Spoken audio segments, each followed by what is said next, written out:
The following is an exclusive presentation of Blaze Sports. Right off the bank of Tempe Town Lake, it's the location of Studio 2 and this week's episode of Blaze Game Day. Hello, everyone. I'm Parker Porrill, and I have two great guests joining me, Aidan O'Neill and Shay Moloney. Thank you for joining me here in Studio 2 today. Thanks for having us, Parker. Happy to be here. Yeah, and not only are we in Studio 2, it's Halloween weekend as well. We have some college football to talk about, and ASU taking on Iowa State, looking to bounce back after a tough loss against Houston. Yeah, that game against Houston, it felt like everything went wrong for Arizona State. Now no Sam Leavitt going into the week against Iowa State. Likely no Jordan Tyson again, so it's going to be an uphill climb in a much more competitive Big 12 this season for ASU to maybe somehow get back to that promised land. Everybody was fearful of the letdown spot after a huge win against Texas Tech. It ended up happening that way. They've responded with losses. ASU has. Resiliency has been the name of the game. They're going to try to push that envelope again this weekend. And we're going to focus on this Houston loss in this first segment of this show. And really what I want to talk about, because we can talk about all the struggles ASU had. The wheels really fell off. Yep. But the line of scrimmage, to me, was where the game was won and lost for ASU.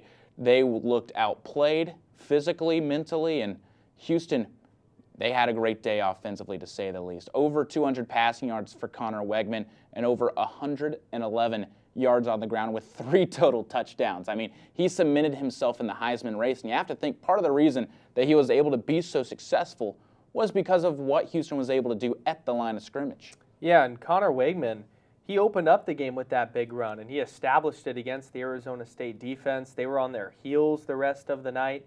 So for Arizona State, with a defensive line that has been banged up, Prince Dorbo's been up and down. They don't have Cyrus Fiaseu in the linebacker room, no Xavion Alford. It feels like they're so depleted from an injury perspective, Parker, that it really caught up to them against Houston, and they weren't able to stop anything. They were outplayed. They had that late comeback effort because Kenny Dillingham's teams always do that. They fight till the very end.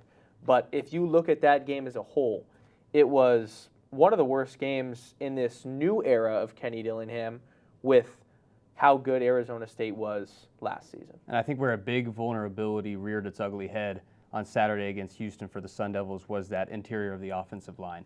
Leavitt was harassed the entire game. That's why he had to exit with injury on 2 separate occasions. Jeff Sims had to go in there, and that's why we're going to see Jeff Sims take the ball for ASU on Saturday in Ames. It was kind of the sore spot heading into the season. We're moving Ben Coleman over from left guard to center, they said, and then they're going to try to get the transfer in there at left guard, and they kind of missed on that pick in the portal. So tough to get portal guys in the offensive line, and that's kind of hurt the Sun Devils this year. And to talk about the pressure that Sam Leavitt faced, 4 sacks. ASU only got 1 on the Cougars. ASU has to get some pressure defensively, but to keep it focused on the line of scrimmage for now, offensively for the Sun Devils, only 98 rushing yards. When it came into this season, everybody was hyping up Kyson Brown, Raleek Brown, Kanye Udo, what a 3-headed monster. A couple of injuries in the mix, a couple of players getting more reps than others, and all of a sudden, ASU is looking for answers when it comes to running the ball. And what I saw this past Saturday against Houston was the Houston defense meeting the Sun Devils in the backfield right for some contact, and it led to some tough collisions, and ASU was only able to get like 2 to 3 yards per carry. It was really tough to see. And when it comes to that interior offensive line, how does the defense, when it's so physical and how it can get past an interior offensive line, how does that affect the running game? It's been a real inability to run in between the tackles has been the issue for ASU's, really anybody in that running back room, especially when you take Kanye Udo out of the equation. That was supposed to be your guy that can kind of be the bruiser and run straight up the gut in that A-gap right at the linebacker, and he hasn't gotten any kind of run at all lately, only 1 carry in that Houston game.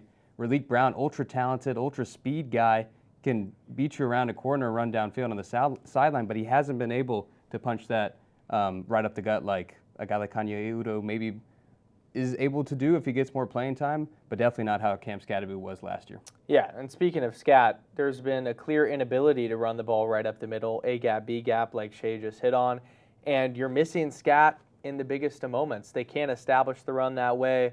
Raleek Brown works very east-west rather than north-south, utilizing his speed. And Kyson Brown's injury just happened at the worst possible time because it forced Kanye Udoh to be something that he wasn't, and now Kenny Dillingham doesn't trust Kanye.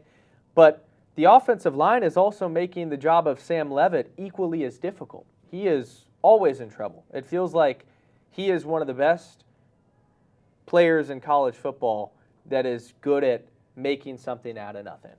Off-script plays. But even with Sam Levitt's brilliance, he hasn't been able to do that, and it's because of the weak offensive line. We'll get to the weak receiving core in a minute, but the team from year to year, with all these injuries stockpiled, it's been a big difference for the worse. And y'all both touched up on it. Sam Levitt, in and out of the game, especially with that first injury, was really concerning, but then never returned after the second injury.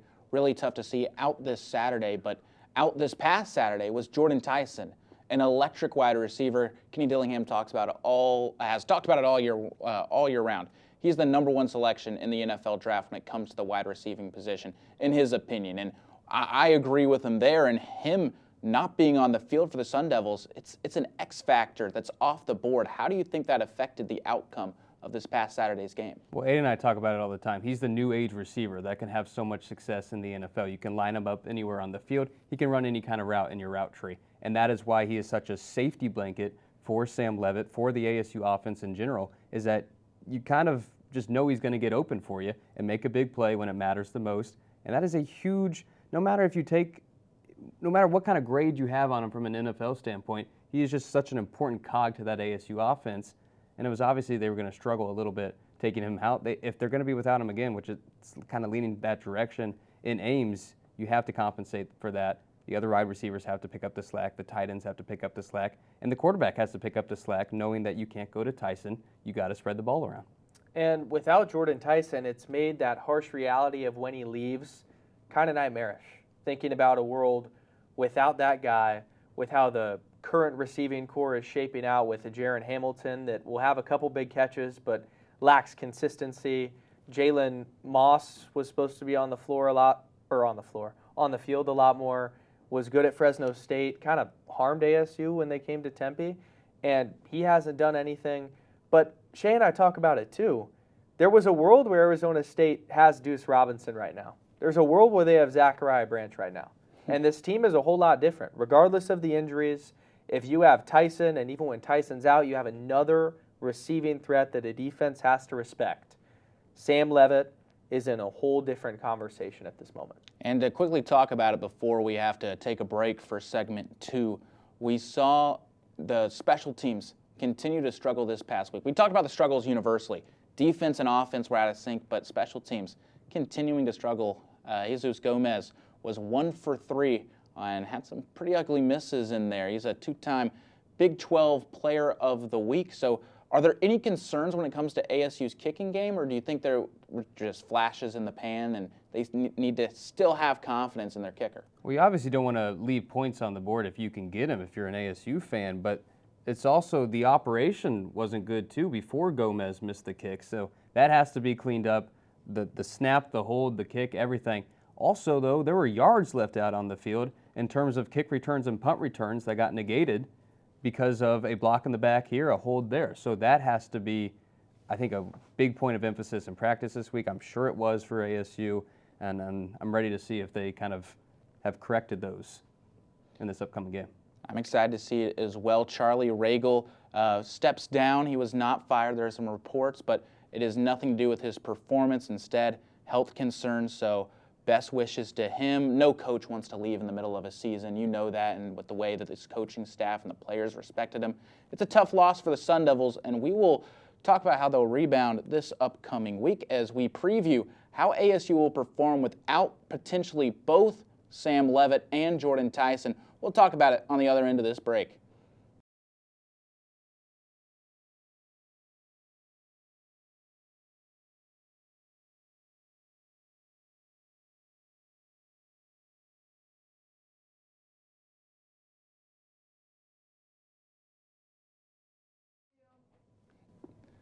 Welcome back to Studio 2 for Blaze Game Day. Parker Porrill here with Aidan O'Neill and Shay Moloney. And we just unpacked what went wrong for the Sun Devils this past Saturday. A real tough loss and another tough test for ASU. Going on the road to Ames, Iowa, ASU has bounced back from every loss this season with the win, but the road gets even tougher, especially with Sam Leavitt and potentially even Jordan Tyson sidelined. So how do you think ASU matches up against the Iowa State Cyclones without their two main X factors this season? Well, firstly, Arizona State, completely new-look team with no Sam Leavitt, no Jordan Tyson, and the circumstances around this one, it feels a whole lot different. And what makes it that much more frustrating, Parker, is you see a real world with a struggling Iowa State that if ASU was just able to beat Houston, if Leavitt was able to stay healthy, and yes, these are big what-ifs now, but they would have another clear path to the Big 12 championship game because of that upset win over Texas Tech. They're going to have their work cut out for them, and the guy they really have to look to is Shimon Mateer. Mateer also a Florida native, just like Jeff Sims. Sims also best friends with Malik McClain. So those two guys, especially after McClain's big game against Houston, which we'll touch on in a bit, those are the guys I look at offensively through the passing game. They'd really have to get going. I think it goes back to the running game. I mean, what is the best part of an offense to relieve pressure, take stuff off the plate of the other units of the offense, to take pressure off of a backup quarterback and Jeff Sims starting for receivers that usually don't have to fill in for the production of a guy like Jordan Tyson? Get the running game going, lean on the running game if you can, try to get to that 5 yards of pop mark that can get you ahead of the chains, make it third down and manageable, so then you're not putting Jeff Sims in tough spots to make big-time throws on a consistent basis. That's what did not happen in that Utah game that Sims started. It would need to happen in Ames for them to get the win. And to get to the running game, that's a great point, Shay. Two guys that I think have to get involved more is Man Robinson and Kanye Udo. I mean, this past loss against Houston, a game that was begging for a bruising running back, Kanye Udo, who fits that bill, had one rush for 1 yard. And Man Robinson, this entire season, has had 5 rushes for 13 yards. And when you're down Kyson Brown and you have to put Raleek Brown out there, and Raleek Brown's a great running back, but it almost seems like they're asking too much of him, and he's not able to be at his full capacity because he's having to stay out on the field for time in and time again. Well, see what you got, too. I mean, everybody knows the situation around Arizona State. Why not play a Kanye Udo? At this point, you truly have nothing to lose.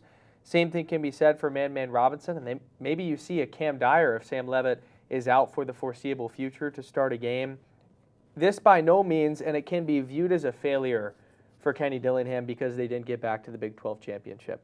But when you assess the season thus far as a whole, if they can just figure out what they got, reassess, reload for next season, they're still going to be right there in a Big 12 that year in, year out is wide open. So feeling it out, those will be the keys moving forward for the rest of this season. And one extra thing on the running game, that ball game where Kanye Udo got the bulk of the volume was the Mississippi State contest, and he excelled. He was really, really good in the second half of that game. Why not give him that mouthful of carries again? See what he can do. I feel as almost there's a scheming issue with Kanye Udo these past couple games when it comes to matchups. I think they liked the matchup that Kanye Udo had against Mississippi State. I don't know what was going on against the Houston Cougars. Maybe it just seemed like the scheme for the game was a little different from what they expected. Maybe that changes against Iowa State. We'll find out. But I have a prediction that I think will come in handy for these Sun Devils, and that is the wide receiving room has to step up. Yep. We saw 7 receptions for 159 yards from Malik McClain against the Houston Cougars. Almost brought the Sun Devils within striking distance for the comeback against the Cougars, but instead would ultimately fall short. But what I really liked was being able to spread the wealth. There were 9 different players who got a reception, and for those new to ASU football, earlier this season, you'd be lucky for 3 different players to get a reception in a single game. So it was a great job seeing Sam Leavitt and Jeff Sims being able to spread the wealth against the Houston Cougars. And on top of that, to throw you another nug in there, 8 different players had 2 or more receptions. So really, spreading the love was a theme for the Sun Devils when it came to getting in the passing game against Houston. And those are very similar stats to what happened when Tyson got knocked out of the season last year in the Big 12 championship win against Iowa State, and then in the Peach Bowl where they held right with Texas, one of the best teams in the country. They were spreading the ball out, and they also got super creative with play calling. They got really creative with play calling. I mean, there were trick plays all over the place that were happening to kind of help compensate for no Jordan Tyson. Let's see some of those bag of tricks again. Let's see some of that fun Dillingham-Arroyo duo combo play calling where, I don't know if there's fake punts, you don't have a Cam Scadaboo throwing the football downfield. I get that, but just on that level of thinking, let's get outside of the box. I think that would be what Sun Devil fans are looking for when you're trying to figure out a world in which you win a football game without your two-headed monster in the offense. You simply need consistency too. Like, yes, Malik McClain had this big game against Houston, but can he do it again? Can a Jalen Moss step up and do it again? Can a Jaron Hamilton do it again? That has been the one big question mark with this weaker receiving room is Jordan Tyson's going to show up every game. He's going to give you a touchdown. But when he's out, who's the guy that can be that consistent force offensively? And I have to imagine that for Marcus Arroyo, for whoever's under center, whether it's Levitt or Sims, that's extremely frustrating. And my question is also, when it comes to the wide receiving room that we've talked about, does anybody else have to step up? We saw Malik McClain have a big game against the Houston Cougars where it was just like, hey, I'm here to step up. Do you have to see like Turbo Hamilton make this next step up, or do you think Malik McClain is just going to have to be the new guy for the Sun Devils? I think it's quite telling that there hasn't been an offensive performance really in a very long time where two receivers have had big games. When Jordan Tyson's in there, it's him with the monster stats, and then it was Malik McClain when there was no Jordan Tyson. And you would think with the struggles running the football, you're airing it out more as from the quarterback, there would be multiple pass catchers that have big-time numbers, and that just hasn't been the case. Yeah, Jaron Hamilton has had a few long, deep receptions. Malik McClain just showed that last week. Can they both fire on all cylinders at the same time to give an offense that versatile threat? Also, the tight ends. I think we've talked about the offensive line struggles. The tight ends help out with blocking. Shamal Mateer, even Cameron Harpole, both fantastic pass catchers in their own right. Mateer is open a lot of times when he's running a route. That doesn't always mean he gets the football, but he's open a lot when he actually gets to run routes. The problem is when your offensive line is struggling, you need your tight ends helping in there blocking, and then they can't catch the football and help out the quarterback. So it's kind of the push and pull there. And another guy that's slowly been getting more involved is Zachariah Sample. And I think that he could be somebody for the rest of this season that might get a little more usage than some may think, because he has a similar build to Jordan Tyson, but just not nearly as effective. He can line up in the slot. He can line up out wide. He's extremely fast. He's been on punt coverage. So for Arizona State, especially because he's been working a lot with the ones at practice, he might be that guy. But Malik McClain, yes, got to be more consistent. Turbo's got to be more consistent. But Shay hit the nail on the head. There hasn't been two guys in one game that have done it at the same time. And we've kind of saved the best for last here. Jeff Sims, to talk about what he has to do to step up. Obviously, last year, ASU lost to Cincinnati. Jeff Sims started that game. Earlier this year, against Utah on the road, Jeff Sims started that game. Both major setbacks for the Sun Devils. And nobody here is a bigger fan than Jeff Sims. You're looking at the president of the Jeff Sims fan club right here. I hope that he just has a really, really great game, because we've all been to practices before. If you've seen Jeff Sims' arm, he is an elite arm talent. What does he have to do to kind of step forward and officially say, hey, I can get some wins as well? When he's shown that elite arm talent in game-like situations, it just hasn't necessarily been in a Sun Devils uniform, and I think that's why a lot of people have been frustrated with not only the fact that Levitt is out, but also it feels like Jeff Sims is in. There's this perception that a win is not possible. And that's just not true. I mean, as a true freshman at Georgia Tech, he was considered one of the better up-and-coming quarterbacks in the entire country. And it's been a while since that point, but you know that's still in there. You see it at practice, as you mentioned. How do the coordinators, how does the coaching staff, how does his playmakers kind of get him to be able to channel that in a game and to win a game? And with how great Sam Levitt is, Jeff Sims a solid backup, but Sam Levitt does so many things well, Jeff cannot necessarily replicate that. But Marcus Arroyo has to lean into Jeff Sims' strengths, and his biggest strength is his dual threat ability. So I would expect at the beginning of the game, get him eased in, and yes, this goes along with the same sentiment that they cannot run the ball right now because of the offensive line. But you have to at least try, because if Jeff Sims can set the tone by running the football on a QB draw, a read option, that will open up everything else, the tight ends in the flat, the wide receivers out wide, and will result in a much more holistic approach offensively. And stick around for the end of our show where we'll give you our predictions and see if we pick the Sun Devils to take down Iowa State potentially without both Jordan Tyson and Sam Levitt. But in our next segment, we're going to meet the Cyclones and Matt Campbell and crew. Make sure you tune in. More details coming up. It's the third year in a row that Ethan's gotten me the same set of pencils. I really don't even know, like, what he's thinking. Like, maybe he thinks I collect them or something. Well, he's gotten me a notebook for 2 years. I take my notes on my computer. Well, you did tell him you like the movie The Notebook. That's a little out of context, don't you think? Oh. Parker, you okay? Yeah, I'm fine. Oh, hey, what time is it? It's 9:24. Oh, that's not too bad. It's 4 hours. I usually sleep better on the weekends anyways. The weekends? Parker, it's Thursday. Oh, shoot. Sorry, I'm late, you guys. Oh. Is he gonna be okay? I think so. We probably should have asked him what month it was, though. Last time I caught him Christmas shopping, and it was February.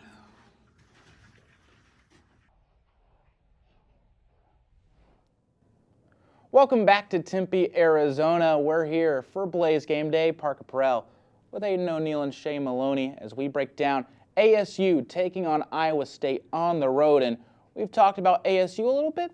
Let's meet the Cyclones led by Matt Campbell. They're a great Big 12 team. They made the Big 12 title last year where they took on Arizona State, and the Sun Devils came away with a big win. It's a big rematch this upcoming weekend. And what have y'all seen this season from Iowa State, especially these past couple of weeks? Well, first of all, you know they still taste that blood in their mouth from getting punched in a big way in that Big 12 championship game.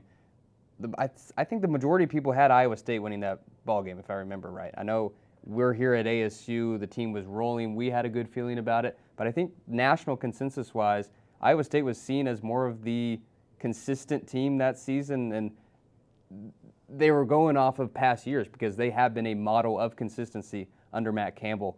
One of the more disciplined, fundamentally sound Big 12 teams year in and year out. People always joke about the Big 12 as a crapshoot. You never know what's going to happen. Well, Iowa State has been at the top or near the top for most of the last half dozen years, and that's because of Matt Campbell and the squad he puts out there every year. They've ran into some bad luck, just like Sun Devils have, and they're trying to overcome that at home against an ASU team. Two very frustrated teams going at it this weekend. And they haven't yet had that big win that we would expect from a Matt Campbell-led team that convinces you that they're legit. And I feel like this is a prime opportunity to do so because of the blood they still taste, like Shay mentioned, and playing a depleted Sun Devil team at home. The stars are aligning. If they don't capitalize in a big way in this game, it'll make you question, is it ever going to come? So I think that's the biggest thing to watch on Saturday.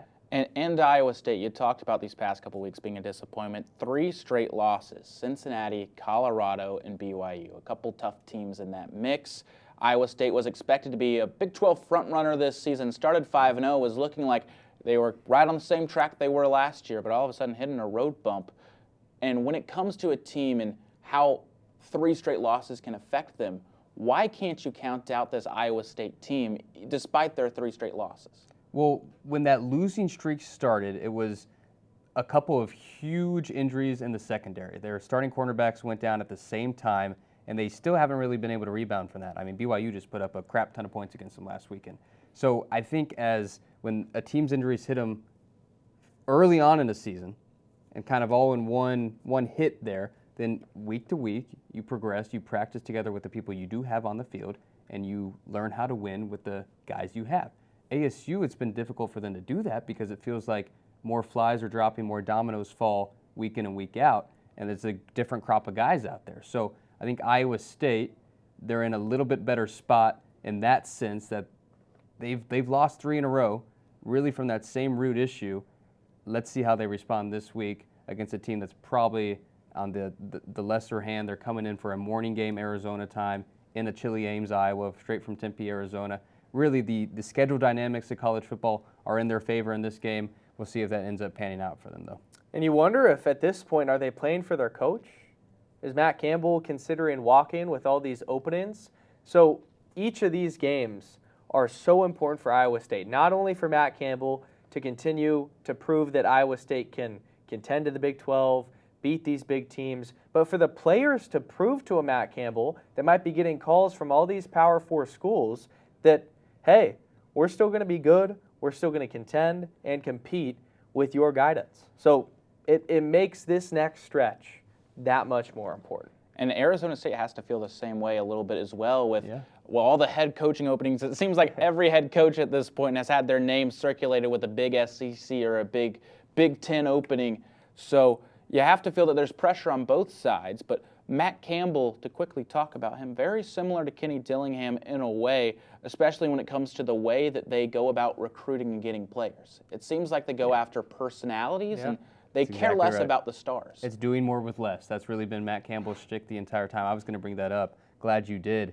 Last year, a lot of people, did not really give ASU the benefit of doubt in a lot of games. And you see that spread is so large in the Peach Bowl. A lot of that is talent discrepancy when you look at the rosters. I mean, that's why we didn't supposedly have a shot. ASU didn't supposedly have a shot against Texas Tech is because of the talent discrepancy. But a coach's one of their best abilities to kind of analyze a coach, especially in college football, is the guys you get, how are you playing with them? And Kenny Dillingham and Matt Campbell have both done a lot with less talented guys than the peers that in the conference, the teams that they play against, and the teams that they beat consistently. Yes, and these college ranks, whether it's college hoops, college football, that's when the great coaches shine. And Kenny Dillingham and Matt Campbell encapsulate that. Maybe their NIL isn't as great as a big SEC school, but they still can contend with the best of them. And it's always so fun when you see that coaching kind of chess match on a bigger stage. We saw it in the Big 12 championship. This one's a little lesser, but it's still really well-coached programs that can turn it around at any moment.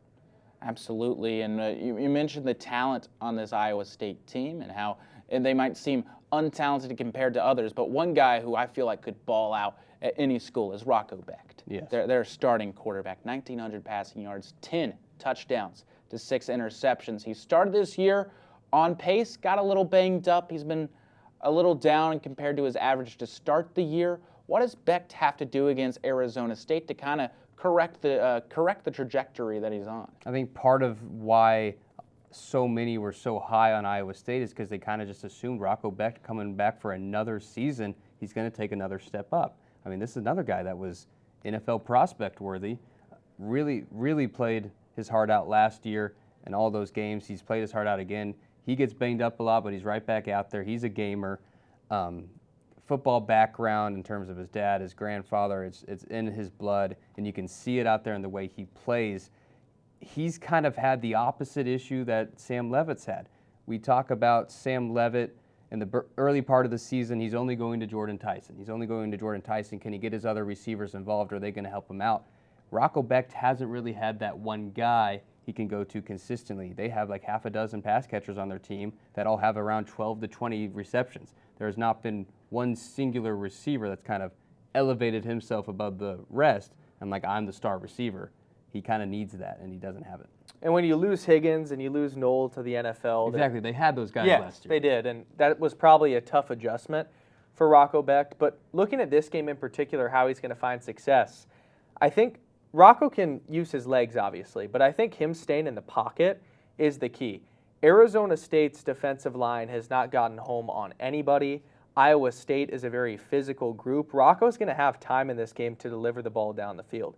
It's about climbing that pocket. It's about not getting gun shy and continuing to try to matriculate it down, because if he gets cute and starts to roll out, that's almost doing ASU a favor.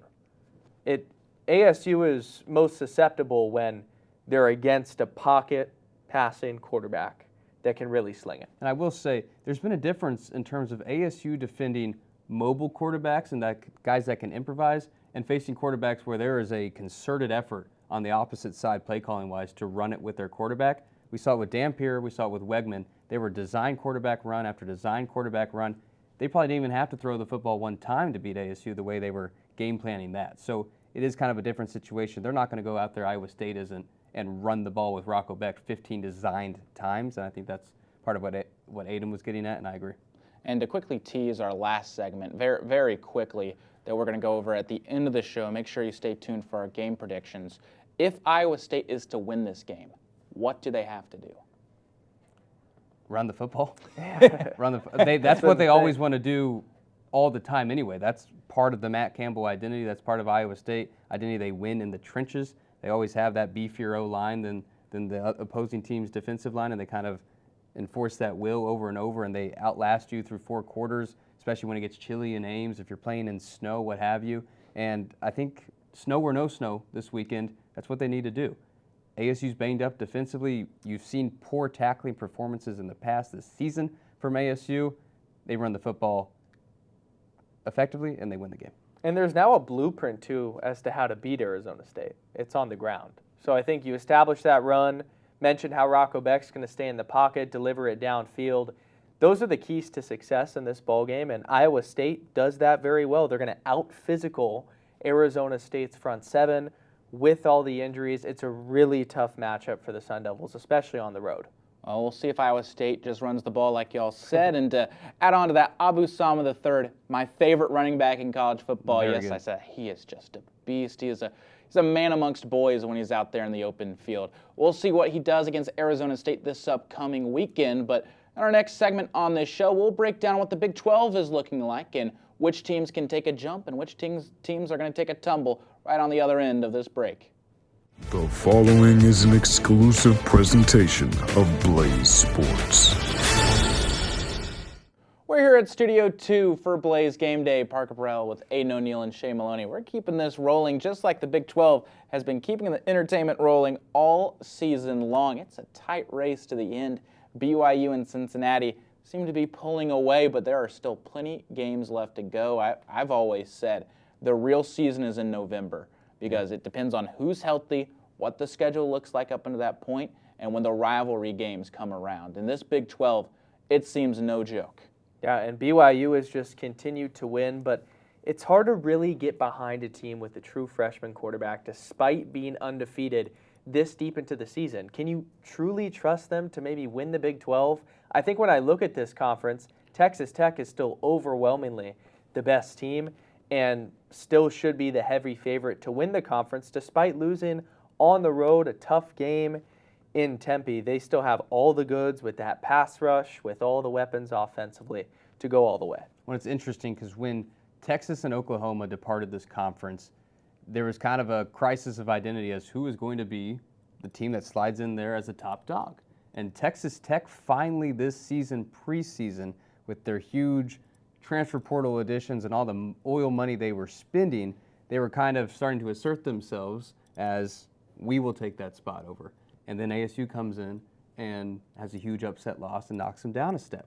And now you have a BYU team that has won 8 in a row to start the season after everybody kind of just assumed that with no Jake Retzlaff and all the stuff that happened with him and they're having to start a true freshman quarterback, that they were just naturally going to take a step back. They were going to regress a little bit. Well, they're right up there at the top just like they were last year. Cincinnati loses the opening game of their season against Nebraska. They haven't lost since. They're right up there. Everybody's just kind of been holding their breath, waiting for them to drop a game, and they haven't. Now, they have a very tough end to the season. Both of those teams do, but I've been very impressed with both of their play. And to talk about another game real quick, the Bearcats of Cincinnati, they take on the Utah Utes. College Game Day is going there, but Blaze Game Day, quick thoughts on that game. A, who do you think wins that one? And do you think whoever comes out on top has a serious case to be the best team in the Big 12, or do you think it's still BYU no matter who comes out on top? It's tough. I mean, I'm still leaning that it's Texas Tech, too, just because you can't get fully behind BYU, as I just mentioned. I got to take Utah in that game just because of the experience, but I believe it will be close. When a team wins 7 straight in any circumstance, feels like they're due for a loss, and you're not banking on it. But if I were to sit here and pick with how good Kyle Whittingham is, we talked about that a couple weeks ago, I would believe they win this game by 1 score and cement themselves as a top contender. Not sure if Cincinnati's played a team that has the size up front that Utah has, and I think that's why I would give them the edge in this game, and then it just gets even murkier at the top of the Big 12. I mentioned it earlier in a previous segment. Always a crapshoot at the top. It's no different this year. I love Satterfield and what he's done with this team. I always felt Cincinnati, even though they missed out on a bowl game last year, they were a really good team that just missed out on 6 wins. There were a couple key injuries. You felt like they were right there. And it was one of the teams that knocked off ASU last year. Not very many teams can say they beat the Sun Devils last year. They were one of them, Jeff Sims starting or not. Yeah, it was a very ruckus environment. It contributed to a great game. Cincinnati came out on top, and now they're in a great spot to put themselves well in front of the Big 12 race, but they got to take down Utah. I don't think they do, and I think that puts Utah not in the driver's seat, but they're in the outside lane trying to get back into the fast lane. And as you talked about Texas Tech, I think Texas Tech and BYU, I mean, if we had to put in our guesses for who's in the Big 12 championship right now, it'd be those two teams. It would be those two teams. And to quickly spin it around to teams we've talked about earlier, Houston and Arizona State, 2 teams, despite having great years so far, they're on the outside looking in, especially when it comes to Houston, despite only having 1 loss to Texas Tech. What do these teams have to do besides winning out? What do they have to do, like, schematically in order to win out the rest of this season, to have a case to be the best team in the Big 12? Well, Connor Wegman, I mean, he's the guy for Houston, and what he's been able to do on the ground against Arizona State, they just have to lean on their best player. Sometimes it's as simple as that, and when Houston has that dynamic of a quarterback who didn't have as many ups at Texas A&M but is starting to find his home, they have to focus on him and what his output can potentially mean. And for Arizona State, it's about getting healthy. You're not going to see the full potential with no Sam Levitt and no Jordan Tyson. Can you stay afloat? Can you get a couple of wins in a tough Big 12 to maybe keep your contention alive when they get healthy? It's not over for either one of those teams just because we've seen chaos at the top before. We saw it last year. There were two-loss teams playing for the Big 12 championship game. Don't necessarily think we get that same thing this year, but you never know. And so, exactly, keep yourself afloat. Hope chaos ensues in front of you. My big takeaway from Houston is that they are very well coached. Very, very well coached. And people kind of don't realize that Texas Tech, a very good Texas Tech team, is their only loss of the season still. And so I think it's doing them favors that they are not like a Cincinnati or BYU with that top spot on the Big 12 standings board. Instead, they're sitting right there lurking with the 1 loss, and they can kind of do what they just did with ASU, sneak up on them a little bit, and then punch them in the mouth and control that game. And Houston's loss to Texas Tech, if you go back and you watch the film, there are just some sloppy turnovers that are very uncharacteristic. You erase those, you could be talking about a way different game. And we'll see if there's a rematch potentially in the Big 12 championship. And right now, to talk about how great the Big 12 is, 5 ranked teams, but kind of spinning on its head, there's a lot of disappointing teams as well when we look at the standings right now. Who has been the most disappointing team in the Big 12, and what do they got to do to turn around this season? Gosh, there's a lot. I think first is Kansas. That's the one that pops into my mind just because you retain Jalen Daniels, and they still have a lot of weapons offensively with Lashad Williams in the backfield.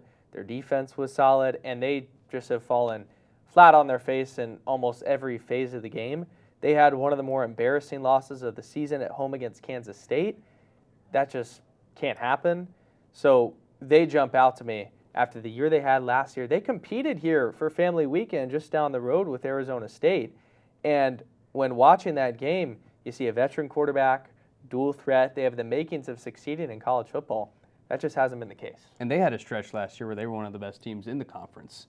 When they were healthy and playing their best ball. The other Kansas team, Kansas State, was supposed to be in the upper echelon of Big 12 teams. That hasn't panned out for them ever since that Iowa State loss in Dublin. Yeah, the Week 0 loss set Kansas State really back did. so far. Also, the Texas teams that we have not talked about is TCU and Baylor, 2 teams that ASU were able to beat, but those are some of the better quarterbacks in the country. Sawyer Robertson and Josh Hoover are both very, very capable quarterbacks. Those are good rosters, and for some reason, they have not been able to get consistency in terms of the win column, and I'm very surprised that either one of those teams aren't in the conversation that we just had with the Texas Techs and the BYUs and the Cincinnatis, because especially Baylor last year, they ended the season one of the hottest teams in the country. Very true. Very true. Randa's squad is definitely on sour times ever since the loss to Arizona State. It seems like that was a pendulum moment on the season. Of course, Baylor had the loss to Auburn up until that point, but it felt like that Auburn loss was seemed like a fluke, and then they played really good against Arizona State, but couldn't come away with the win. And ever since then, their season has been up and down. Yeah. And to talk about the bottom of the Big 12 right now, you have two teams that are winless in conference play, Oklahoma State and West Virginia. If we had to rewind time back to August and I told you that fact, would you be surprised, or would you say, okay, that seems like it adds up? I think if Mike Gundy is still the head coach at Oklahoma State, he finds a way to win one of those games. But obviously, that was probably a decision that needed to be made. And I'm not surprised about West Virginia at all. They were trying out 5 different quarterbacks. They had a 5-quarterback battle in preseason. That right there, you read that article, you probably know you're not in for a lot of success if you're a Mountaineers fan.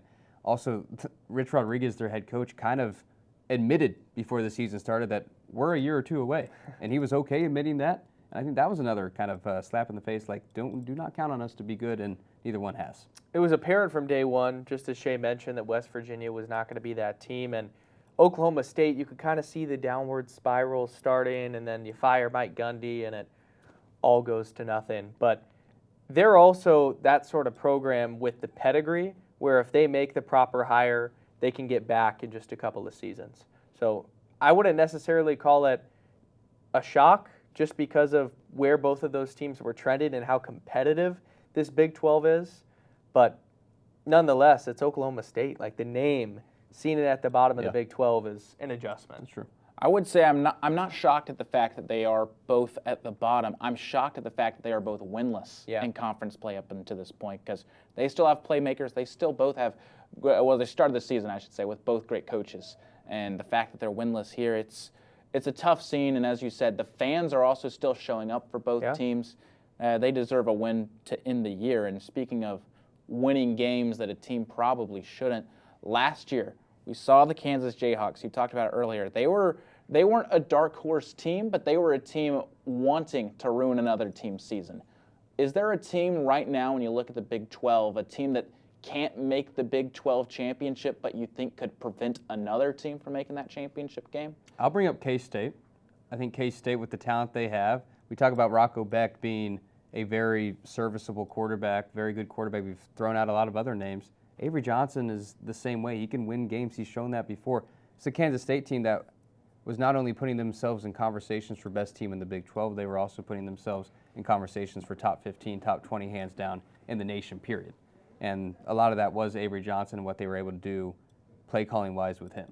Yeah, and with how deep this conference is, it's hard to look at just one squad. Iowa State, they're not completely towards the top, but they're a team I'm looking at towards the second half of the season to maybe have some juice. And then why not throw out a Colorado just because of what they've been? I mean, yes, no Shedeur Sanders, no Travis Hunter. It's been a disaster. All of Deion Sanders' health stuff, just not a great season for Colorado. But maybe a couple of wins here to end the year, increase the NIL, start to build up that program again could change everything. There's always a few teams that have, for lack of a better term, sucked to begin the year. First 2/3 of the season, they just can't get a win. And then they don't quit on their coach. They continue to get better, and they have a great final month.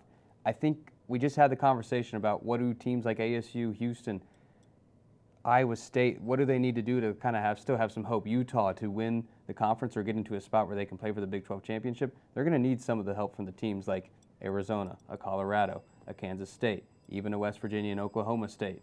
Try to win some games against teams that you probably shouldn't beat to give those other guys a shot. They absolutely both will. And to talk about who I think is a dark horse team that could potentially ruin a season, how about the Arizona Wildcats? Yeah. Saw them get walked off against the Houston Cougars, and that was a team, they went on the road and they matched them physically. I think if they stay healthy, especially in November, I think they're a team that fights. So I'm really excited to see how that goes, and I'm excited to see how the Big 12 unfolds as we take a look at the game predictions after we take a quick break here on Blaze Game Day.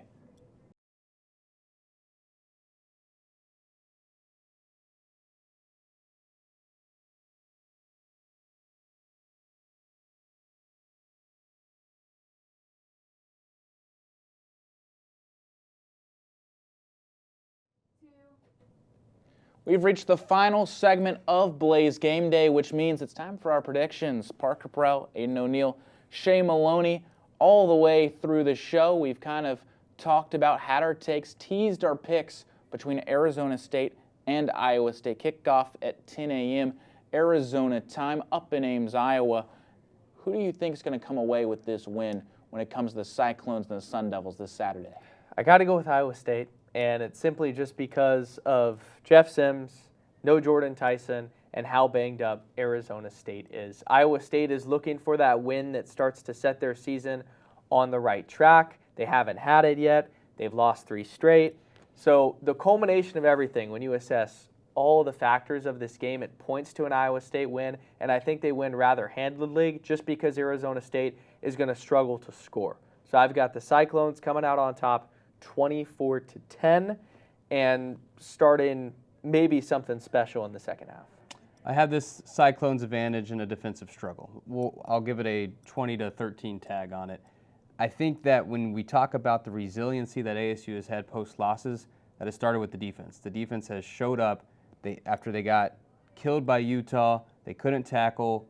They were kind of put on a billboard of like, Dillingham said we don't usually need to practice tackling in the middle of a season, but we're at a spot where we need to. The defense responded very well that next week against Texas Tech. They put on a great defensive showing. I think they do that again. I think the defense really steps up for ASU. Iowa State has a hard time again scoring the football, but they come out with the win because the defense hounds Jeff Sims and a group of guys that have not shown yet that they can step up in the absence of Jordan Tyson. It's a big rematch from the Big 12 last year, but I think an even bigger theme over the rematch theme is desperation for both these teams. Yeah. You have to feel that Iowa State, they've had 3 straight losses, and you have to feel like 2 of those, you could feel that you could flip it easily. They like were it's just avoidable. a play or 2 away from being a win, and with a 1 loss in this situation, Iowa State could still be a front runner in the Big 12 championship race. And Arizona State on the other end, they're coming off a tough loss where they didn't get anything going. And I think when it comes to this game, it comes to who's more desperate. In Arizona State, they might be down a lot of players, but Iowa State, those 3 straight losses, they've really added up. And I think Matt Campbell and his team, they're going to be healthier. They're at home. They don't have to travel. They're in such a good spot to take down the Sun Devils, and so it's going to be Iowa State across the board for all of us. I have the Cyclones taking down the Sun Devils 34-24. I think Iowa State gets hot early. Arizona State shows flashes in the second half, but it isn't enough to ultimately overcome what the Cyclones can do, and that's why I have it a 10-point win for Iowa State, and I, for one, wouldn't be shocked if this happens. I will say, I think part of the reason, big reason why us 3 are sitting here picking against ASU is that there has not been a game in which the Sun Devils have won where Sam Leavitt did not start that game since 2023. Every time Leavitt has been out of the game, and this isn't even necessarily a critique straight on Jeff Sims, it's just what's happened in those games, the Sun Devils haven't come out victoriously. So until ASU can show that they can win a game without Sam Leavitt as a healthy signal caller, then I think we got to pick against ASU. You really do have to see it to believe it in this case. And Iowa State, they're so due for a win that with all that's gone on with Arizona State, it's going to have to be a Herculean effort on the road to get this done. But we all 3 picked Iowa State, so it could be the jinx. You never know. Yeah, we'll see. We'll see if the jinx holds true. But that's going to about do it for our show. Thank you so much, Aidan. Thank you so much, Shay. We had a great time breaking this down. We'll have our broadcasters, myself, and Luke Lindler on the road in Ames, Iowa. It should be a great trip, should be a great show, and hopefully it's a great game. I'll get my popcorn and my inhaler ready as we get ready to go on a flight. But that's going to do it for Blaze Game Day. As always, I'm your host, Parker Porrill. We'll have another episode next week, and we'll see you next time.